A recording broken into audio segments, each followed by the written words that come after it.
आज मैं त्रिकोणमिति का टेबल बताने जा रहा हूँ जो एक्सरसाइज नंबर 8.2 में हेल्प होगा बनाने में। और ये टेबल इस तरीक़ा से बताने जा रहा हूँ कि एक बार देख लेने के बाद आप इसे कभी नहीं भूलिएगा। तो आइए देखते हैं इस टेबल को कैसे हम क्रिएट किए हैं। ये टेबल जो है आप देखिए, सबसे पहले इस टेबल को क्रिएट करने के लिए एक बार वीडियो को देख लेंगे और कभी भूलिएगा नहीं। तो स्टार्ट कर इसको भी रह देते हैं, पहले हम कुछ ट्रिक दिखाते हैं। स्टार्ट करते हैं, प्राकृतिक संख्या जो स्टार्ट होता है वो 0 से होता है। यहाँ कितने हैं 1 2 3 4 5 को कॉलम है 1 2 3 4 5। तो 0 से स्टार्ट किए, 0 1 2 3 और 4 तक ले लिए। तो 4 तक लिए तो गिनने से 1 2 3 4 5 आ, ठीक है। अब इंड हो गया क्योंकि 5 है, 1 2 3 4 5 और वहां 1 2 3 4 5 तक लिए, 0 से स्टार्ट करके 4 तक लिए तो 5 डिजिट हो गया। अब ये टोटल के नीचे 4 दीजिए, टोटल नीचे 4 दे दिए, टोटल नीचे 4 दे दिए, यहाँ भी 4 दे दिए और यहाँ भी 4 दे दिए, क्योंकि 4 से अंत हुआ और सब के 4 से भागा लगा दिया। 4 से ये खत्म हुआ और 4 से सबको भागा लगा दिए। भागा लगाने के बाद सब में रूट दे दिए, सब में अंडर रूट दे दिए, यानी वर्गमूल दे दिए। वर्गमूल देने के बाद आप देखिए 4 का पारा में 4 कट गया 1 बार में, 2 का पारा में 4 कट गया 2 बार में और कुछ कटेगा। 0 को किसी भी चीज से भागा करते हैं 0 का रूट क्या होगा 0 ही होगा, ठीक है। और 1 ये जो रूट है 1 पे भी है और 4 पे भी है। 1 का रूट 1 और 4 का रूट जो होगा वो 2 होगा, ठीक है। और ये जो है 4 जो है 2 का टेबल में 4 कट गया 2 बार में। ये जो रूट है ये आपको 1 पे भी है और 2 पे भी है। 1 का रूट 1 और रूट 2 जो है वो रूट से बाहर होगा नहीं, तो इसलिए ये रूट 2 ही रहेगा। अब आगे आते हैं, ये जो रूट 3 है और ये जो रूट है ये 3 पे भी है और 4 पे भी है, तो रूट तो 3 से बाहर होगा नहीं, लेकिन 4 बाहर आ जाएगा। 4 जो रूट से बाहर आ जाएगा वो 2। 4 का जो वर्गमूल होता है वो 2 होता है। 4 का वर्गमूल 2 हो गया, लेकिन 3 का वर्गमूल होता है नहीं, ये 3 रूट के अंदर ही रहेगा। 4 का टेबल में 4 कट गया 1 बार में, 1 का रूट 1 ही होता है। ये 4 डिजिट आया 0 1/2 1/√2 √3/2 और 1 और ये 5 1 2 3 4 5। अब 5 को सीरियली पांचों डिजिट को सीरियली हम साइन नहीं देते। साइन 0 डिग्री का वैल्यू 0, साइन 30 डिग्री का वैल्यू 1/2 और सीरियली, और साइन 45 डिग्री का वैल्यू 1/√2 और साइन 60 डिग्री का वैल्यू हो गया √3/2 और साइन 90 डिग्री का वैल्यू होता है 1। तो इसके अकॉर्डिंग हम अरेंज किए, 0 को यहाँ ले आए, 1/2 को यहाँ ले आए, 1/√2 को यहाँ ले आए, √3/2 को यहाँ ले आए और 1 को यहाँ ले आए, ठीक है। ये कैसे कैसे हुआ वो समझ में आ गया। 0 से स्टार्ट किए, 0 1 2 3 4 और 4 को सबसे भागा करके सबको वर्गमूल कर दिए। वर्गमूल करने के बाद ये आया 0 1/2 1/√2 √3/2 और 2। ये सब को sine 0 degree, sine 30 degree, sine 45 degree, sine 60 degree, sine 90 degree में पुट किए। अब हम देखते हैं यहां जो साइन 0 डिग्री का वैल्यू है वो cos 90 डिग्री का हो जाएगा।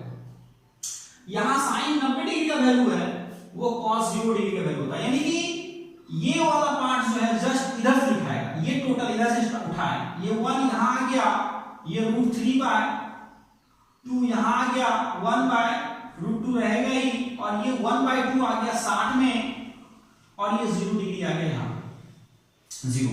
तो इसका मतलब हो गया साइन 90 डिग्री का जो वैल्यू था वो cos 0 में आ गया। साइन 60 डिग्री का जो वैल्यू था √3/2 वो cos 30 में आ गया। साइन 45 डिग्री का जो वैल्यू था 1/√2 वो cos 45 में भी वही सेम ही रहेगा। और साइन 30 डिग्री का वैल्यू जो 1/2 था वो cos 60 डिग्री का वैल्यू हो गया 1/2। साइन 0 डिग्री का वैल्यू 0 था वो cos 90 में आ गया 0। क्लियर। अब हम आते हैं, हमको पता है आपको tan थीटा बराबर होता है sin थीटा बटा cos थीटा। ये सूत्र हम 8.1 का बेसिक में बता चुके हैं। sin थीटा बराबर होता है tan थीटा बराबर होता है sin थीटा बटा cos थीटा, यानी tan थीटा। तो sin बटा cos, तो sin है 0 0/1 यानी 0 को किसी भी चीज से भाग करेंगे तो 0, यानी tan 0 डिग्री का वैल्यू 0 हो गया। अब हम आते हैं tan 30 डिग्री। tan 30 डिग्री का वैल्यू जो होगा sin 30 डिग्री और cos 30 डिग्री का बट्टा कर देंगे। तो 1/2 बट्टा में है तो भागा में करेंगे तो √3/2 है तो पलट जाएगा। 2 क्या हो जाएगा √3। 2 कट गया, बच गया 1/√3। तो इसका मतलब ये हुआ tan 30 डिग्री का वैल्यू होगा 1/√3। देखिए हम कैसे कैसे सॉल्व कर रहे हैं। अब हम आते हैं फिर tan 45 डिग्री का वैल्यू। tan 45 डिग्री का वैल्यू के लिए sin 45 और cos 45। sin 45 डिग्री का वैल्यू है 1/2 इनटू cos 45 डिग्री का वैल्यू है भी 1/2। तो इसको गुणा में चेंज करेंगे तो 1/2 है तो ये √2/1 हो जाएगा। ये कट गया, बचा 1। इसका मतलब ये हुआ tan 45 डिग्री का वैल्यू जो होगा वो 1 होगा। अब आते हैं tan 60 डिग्री का वैल्यू। tan 60 डिग्री का वैल्यू निकालने के लिए हम जान रहे हैं, जस्ट लिखे हैं tan थीटा बराबर sin थीटा बटा cos थीटा। तो यहां पर sin 60 डिग्री का वैल्यू √3/2 और cos 60 डिग्री का वैल्यू 1/2। तो इसको गुणा में लिखेंगे तो 1/2 कट गया, ये तो बच गया √3/1। तो इसका मतलब √3। इसका मतलब ये हुआ tan 60 डिग्री का वैल्यू हो जाएगा √3। इसी प्रकार हम आते हैं tan 90 डिग्री का। तो tan 90 डिग्री तो जान लेते sin बटा cos होता है, sin बटा cos। sin 90 का वैल्यू 1 और बटा cos 90 का वैल्यू 0। 0 किसी चीज से भाग करेंगे तो इनफिनाइट होता है। तो इसका मतलब यहां पर क्या होगा, अपरिभाषित। ये अपरिभाषित हो गया। अपरिभाषित का मतलब इनफिनाइट, जिसका कोई भी वजूद ना हो। अब हम आते हैं, ये हो चुका tan यानी त्रिकोणमिति का तीनों अनुपात का वैल्यू हम आपको समझा दिए हैं, sin थीटा, cos थीटा और tan थीटा। तो उसी तरीके से अब हम cosec, sec और cot का निकालते हैं। तो sin का जस्ट व्युत्क्रम होता है cosec। sin का जस्ट व्युत्क्रम होता है cosec। तो यहां पर sin 0 डिग्री का जो वैल्यू है तो 0 का उल्टा होता है इनफिनाइट। 0 के नीचे कुछ मतलब 1 है तो 1/0 का मतलब होता है इनफिनाइट।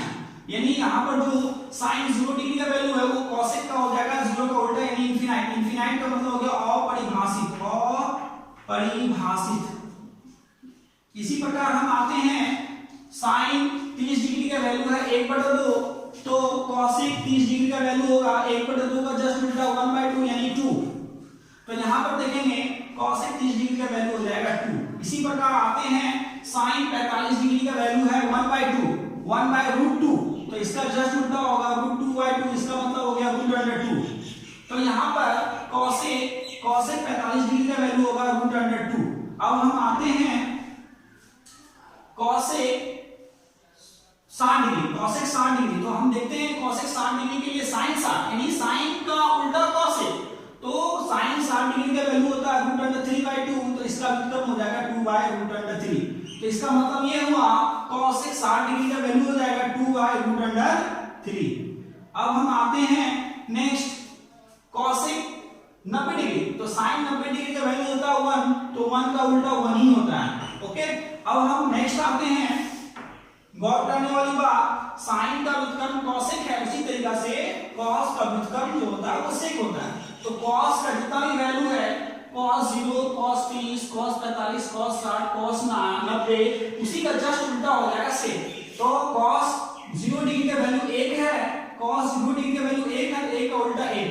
उसी तरीके से cos 30 डिग्री का वैल्यू √3/2 है तो इसका जस्ट उल्टा 2/√3।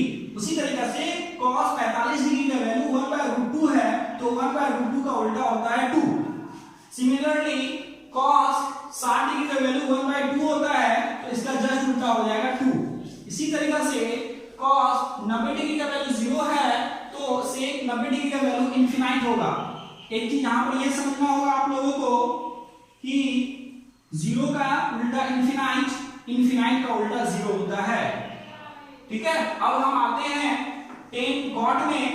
तो cot होता है tan का उल्टा, tan का उल्टा, tan का उल्टा यानी tan का व्युत्क्रम इनवर्स होता है cot।